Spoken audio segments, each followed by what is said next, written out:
আমার মেয়ের শরীরে দাগ কিসের? যে লোক টিনের ঘর আর বিল্ডিং এর মধ্যে পার্থক্য বোঝে না তার কথার জবাব আমি দেই না। চল।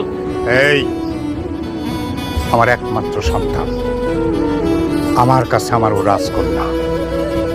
আমার এই রাজকন্যার যেদিন জন্ম হয় সেদিন আমি 6 মাইল পথ হাঁটা গিয়ে ডাক্তার নিয়ে আসছিলাম। তারপর আস্তে আস্তে ও যখন হাঁটা শিখে তখন আমি সারা গ্রামের মানুষের বাতাসা দিয়ে মিষ্টি মুখ করাইছিলাম। ওই রাজকন্যারে লই আজকে আমি চলে যেতেছি, আর কোনোদিন আমু না। এই খুশিতে আবার বাতাসা খাওয়ান। হ্যাঁ, বাতাসার টাকা দেবো। এই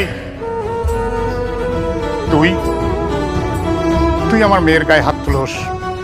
আজকে আমি দড়ি দিয়া বান্ধা তো সারা শরীরে তাও দিয়া কাঁচা কাঁচা কইরা লবণ লাগাইয়া দিল।